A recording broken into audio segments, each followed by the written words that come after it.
Buenas tardes. Yo debo decir que felicito a los compañeros de CEFIN, se prepararon bien para poner los cimientos de la discusión. Mi presentación va a ser menos estructurada, más llena de juicios de valor, por tanto más atrevida, más provocadora, para ver si entre todos empezamos a construir alguna verdad compartida mayoritariamente. Yo creo que no hay que tenerle miedo a la controversia, al debate, a discrepar. Me encanta lo que dijo Carlos Cuadra, que dice: estoy en contra de mi jefe, ¿no? Ya es una libertad muy grande, ¿no? Que debiéramos tener todos, la libertad de decir: yo respeto a mi jefe, pero no estoy de acuerdo con él. Parece que eso es muy honesto de su parte. Bueno, yo quisiera que todos los 20 minutos que voy a hablar, ustedes tengan presente algo que viene de la Biblia. Recuerden esa trampa que le quisieron poner algunos fariseos a Jesucristo cuando le dijeron: hay que pagar impuestos, maestro. Y él le dijo: enséñame un denario ahí. Y le mostraron un denario. Y dijo: ¿quién está aquí de este lado? El César.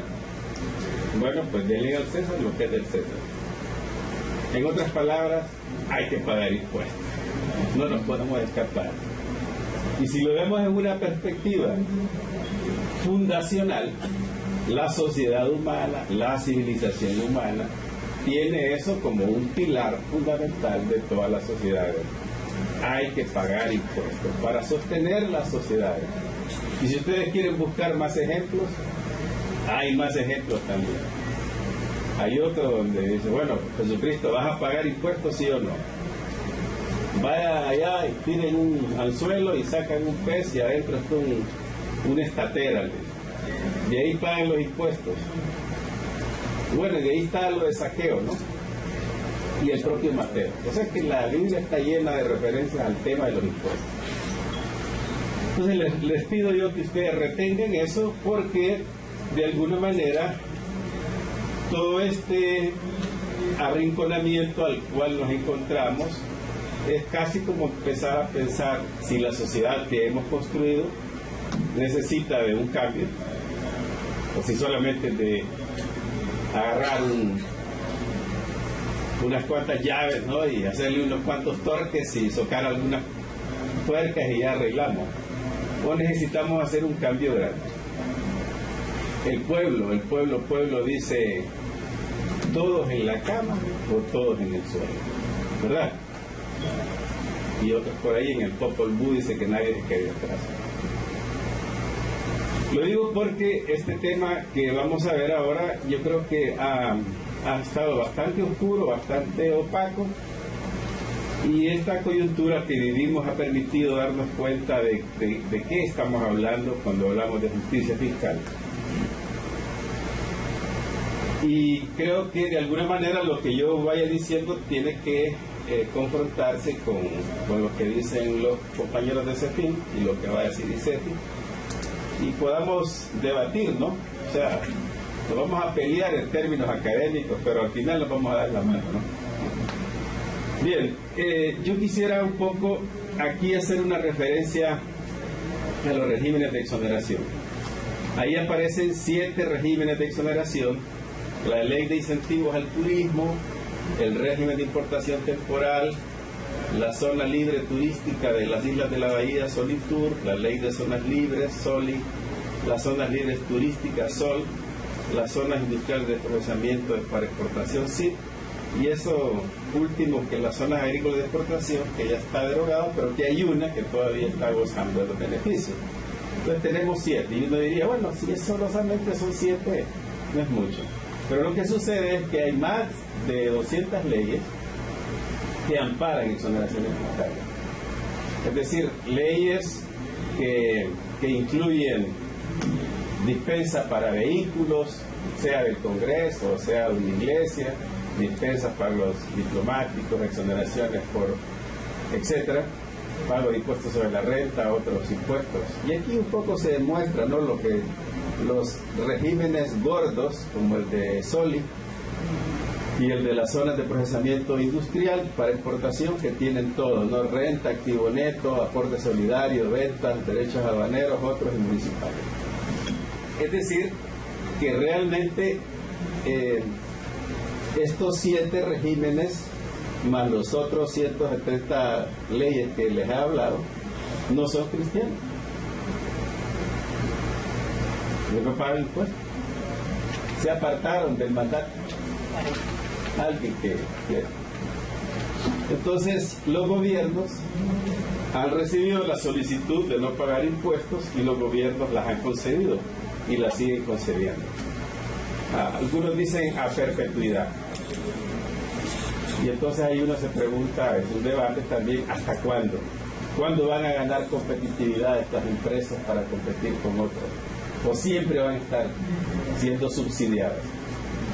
Bueno, es una pregunta que les dejo a ustedes. Bien, entonces, así como esto, pues hay muchos agentes económicos que se dieron cuenta que hay una forma de producir bienes sin pagar impuestos, o sea, una función productiva anticristiana. El tema del monto de las exoneraciones, esto está lleno de números. Solo voy a hacer una referencia a un trabajo reciente de un señor, Juan Carlos Gómez Sabaini, argentino, experto en temas tributarios, junto con otro señor de apellido Pecho del Ciar. Hicieron un cálculo global y llegaron a una cifra que llega a 23.000 millones de lempiras por año. 23.000 millones comparado con los 60.000 millones de los ingresos tributarios, pues ya le da una pista de cuán grande es, y dividido entre el PIB da ahí casi 7%. A nivel internacional, el gasto tributario se calcula desde los países que tienen bajo gasto tributario, como de 2.3 el caso de Argentina, hasta países que tienen 15% del PIB. Y en Honduras, en Centroamérica, Guatemala pues anda ahí un poco arribita con nosotros, según el cálculo del PIB, en un libro reciente que se llama No basta recaudar. Bien, les estoy diciendo entonces que la cifra calculada por Sabaini anda por los 23.000 millones e incluye todo, ¿no? Incluye lo que decía el doctor Navarro, las exoneraciones a los profesores de secundaria, primaria y universidad, que están incluidos en ese cálculo, está incluido todo, y también las exoneraciones por la canasta básica, al cual yo le voy a hacer un comentario. Bien, vino el decreto 220-2012, que tenía como mandato pedir a las empresas beneficiarias que llevaran información a una comisión, de las tantas comisiones que se han nombrado, para que informaran de cuánta exoneración se le ha concedido a cada empresa, y cada empresa consignaba en un papel: a mí me concedieron tantos millones en el 2008, 2009, 2010, etcétera, etcétera. Llegaron 1.122 empresas, unas 400 ONGs y unos 178 municipalidades y cooperativas, que suman en el 2011 14.000 millones y en el 2012 un poco menos, 12.000 millones. Y ven ustedes que ese volumen de 13.000 millones se refiere solamente a las empresas que concurrieron. Algunas empresas no concurrieron pensando de que no había un real interés político de racionalizarla. Esto ya va a pasar, en 60 días se acaba la fiebre, ¿no? Pero bien, entonces este dato que tenemos acá es un dato del puño y letra de los representantes legales de las empresas, de las ONG, de las iglesias y de todos los agentes que aparecen ahí. Es decir, yo creo que este es un dato muy confiable. Entonces, este dato pues revela que es necesario volverse a preguntar si estas empresas necesitan o no de un apoyo. Y este es un dato interesante porque se contrasta con el dato que la DEI presentó. La comisión le exigió al director de la DEI que diera la estadística desde la DEI del monto del gasto tributario o de las exoneraciones en general. Y sorpresa, aparecen apenas 4.000 millones, o sea que el Estado tampoco tiene una buena contabilidad de las exoneraciones fiscales, porque eso es como una especie de piñata, ¿no? Hay que pegarle la piñata a ver cuánto le sacamos, si le sacamos mucho, le sacamos poco. Pero este dato es bastante confiable. Entonces, que un Estado no sepa cuánto es el monto de la exoneración fiscal, ya ese es un tema para ponerse a pensar qué calidad de Estado tenemos.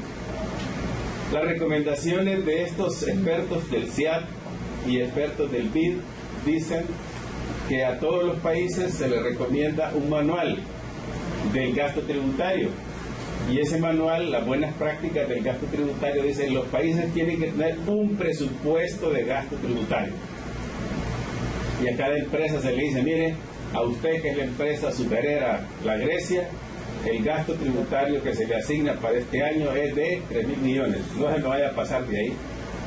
Y si se me pasa, tiene que justificarme que sea una cosa realmente porque va a traer 5.000 millones de dólares, ¿no? O va a crear empleos o lo que sea. Pero bueno, el asunto es que si los países tienen ese presupuesto de gasto tributario, quiere decir que el Estado determina rayar la cancha. Es decir, vamos a dar subsidios porque la situación económica mundial está difícil, necesitamos atraer inversión extranjera, pero vamos a hacer un rayado en la cancha. No puede ser que estemos dando exoneraciones así a diestra y siniestra. Todo el que llega por demanda, se estudia la solicitud y se le concede el 90, el 80, lo que sea.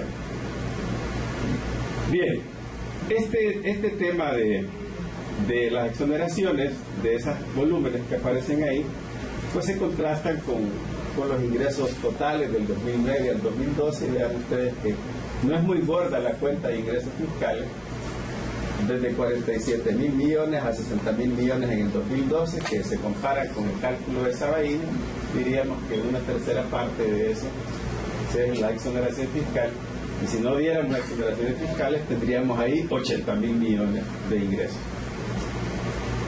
en el caso de que todos pagáramos impuestos, ¿no? Dicen los expertos de muchos organismos que las exoneraciones fiscales lo que más violan es la equidad horizontal.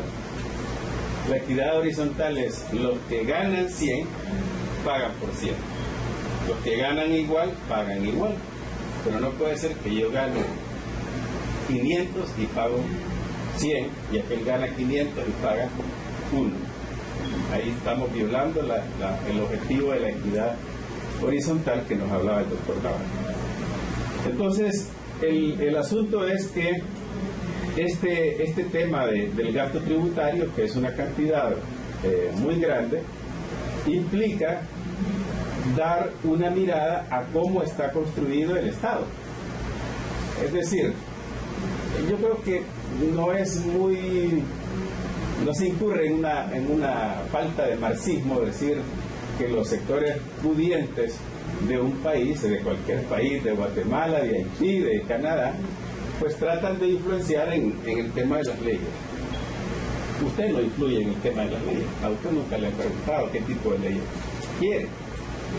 Pero una empresa como la Standard Fruit Company, esa sí puede, ¿verdad?, presionar. Y aquí viene un tema muy interesante. Cuando en el 49 se crea el impuesto sobre la renta, el miedo de la CEFIN en aquel entonces era de ¿qué dirán las transnacionales que vamos a poner el impuesto sobre la renta? Y fueron a preguntarle a las transnacionales si estarían dispuestos a pagar impuestos sobre la renta. Y dijeron, ¿cómo no, hombre? Claro que sí. Dijeron que sí.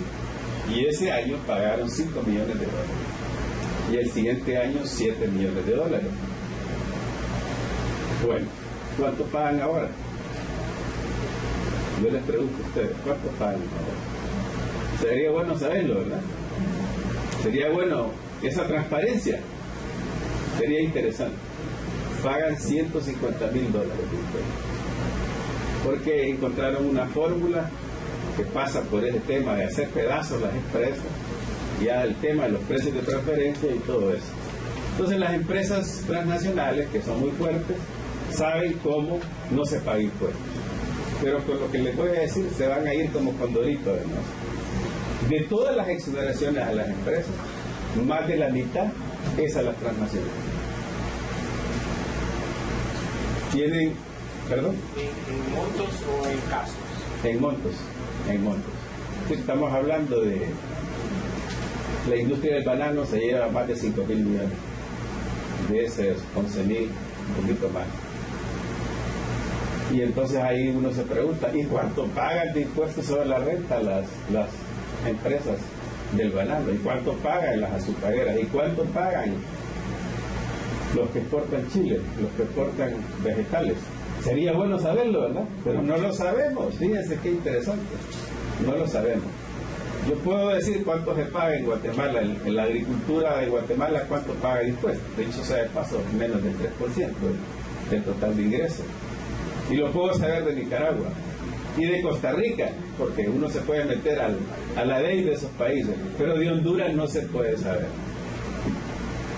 Entonces es interesante pues que nos demos cuenta de cómo es que está construido el sector público hondureño y cómo ese pacto fiscal no necesariamente, como decía Carlos Cuadra, tiene que ser forzosamente ampliar la base tributaria o ampliar los impuestos.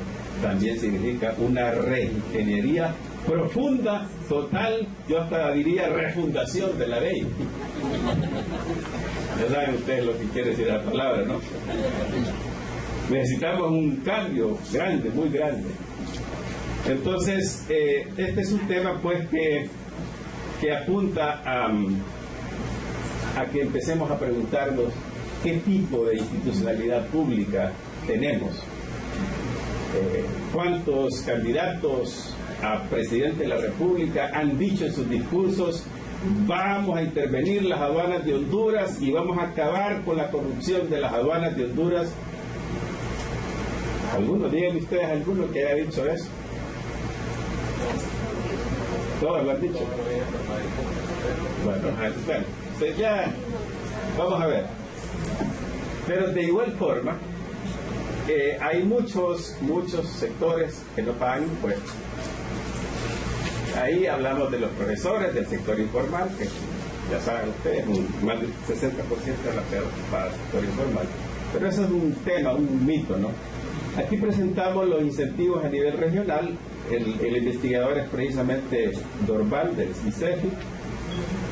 Vio las leyes de los países y dijo: vi 26 leyes de exención total en el caso de Honduras, solo le gana en Centroamérica ampliada Panamá con 33, exención parcial solo hay 1, reducción de tasa 6, amortización acelerada 3, y todas estas serían un poco como cuál es el atlas de los incentivos a nivel regional, porque se teme que si nosotros hacemos un cambio en el sistema de exoneraciones, pues ya se van todos para Nicaragua, ¿no? Como es lo que está ocurriendo hoy día, que dicen que allá hicieron una negociación de un salario mínimo por 7 años y que dan pasajes además de los incentivos, bueno, o sea, un montón de cosas para atraer la inversión.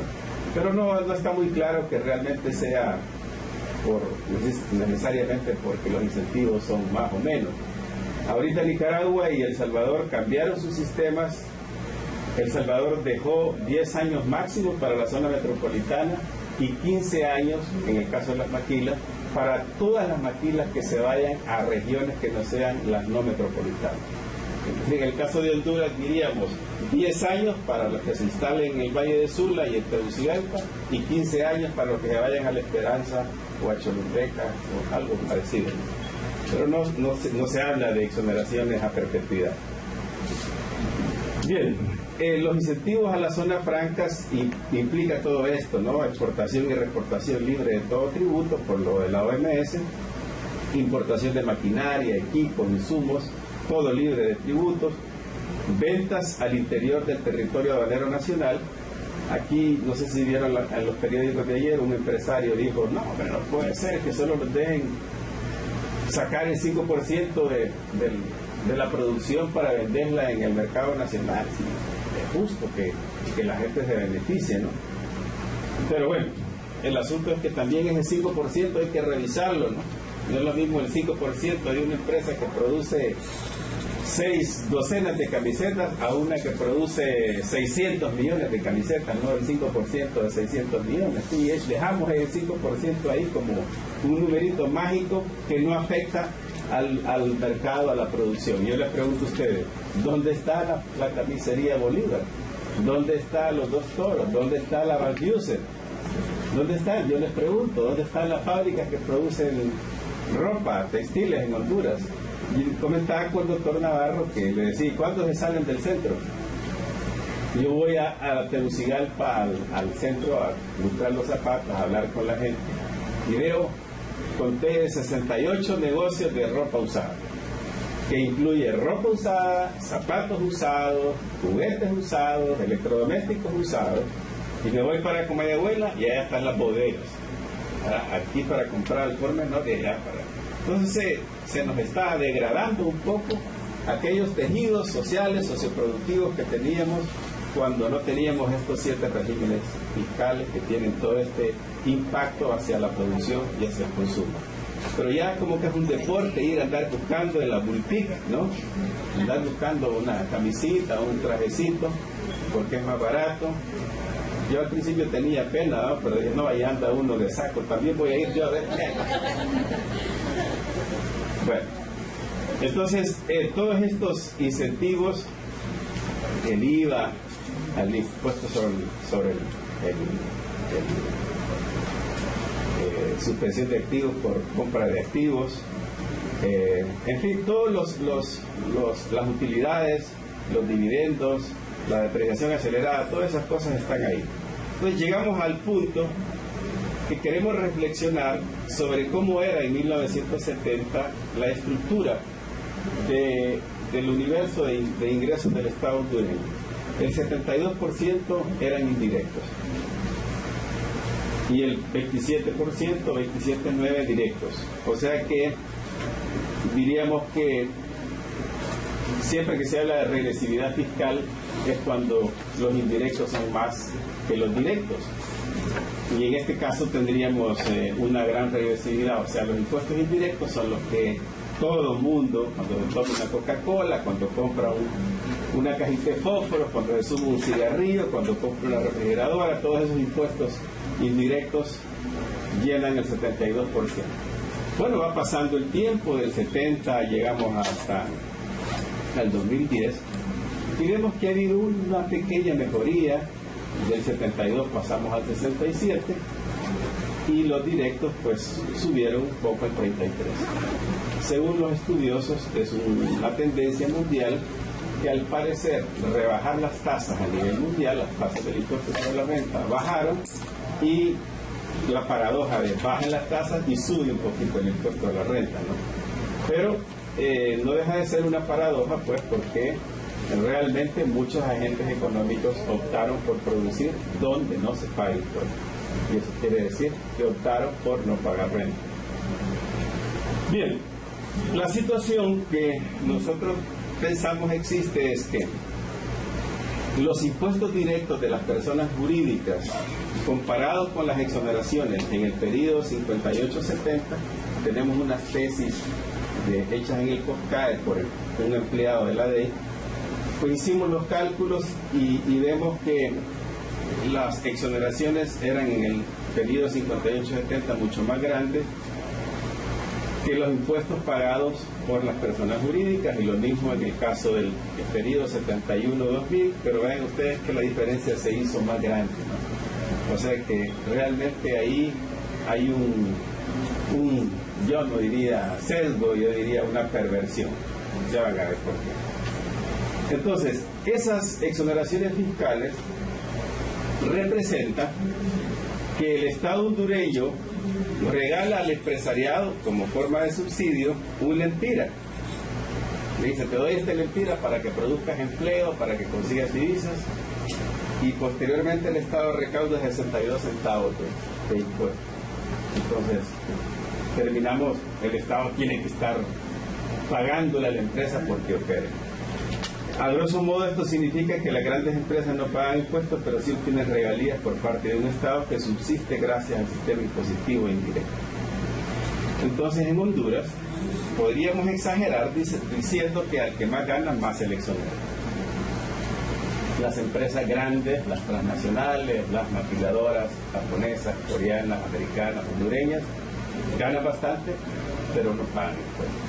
Entonces vamos llegando a un tema, pues, que es el del comienzo, que es el tema cristiano, ¿no? Yo decía en algún momento que Sabaini, cuando hace los cálculos, habla de la exoneración a la canasta básica, que calculan los expertos de CEFIN en 8.000 millones. O sea que si le pusiéramos poner impuestos a la tortilla, a la mantequilla, al queso, al agua, etcétera, se conseguirían 8.000 millones.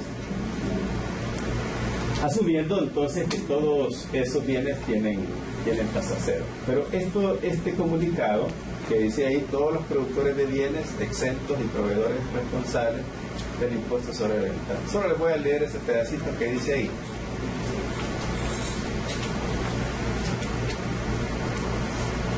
A partir del 21 de mayo del 2010 entraron en vigencia las reformas de los artículos 12 y 15 de la Ley de Impuestos sobre Ventas contenida en el decreto 17 de 2010, que contiene la Ley de Fortalecimiento de los Ingresos, Equidad Social y Racionalización del Gasto Público, referidas al pago del impuesto sobre ventas en sus importaciones o compras locales, por lo cual, a partir de esa fecha, los valores cancelados por este concepto no constituyen crédito fiscal a su favor y deberán ser registrados como costo o gasto.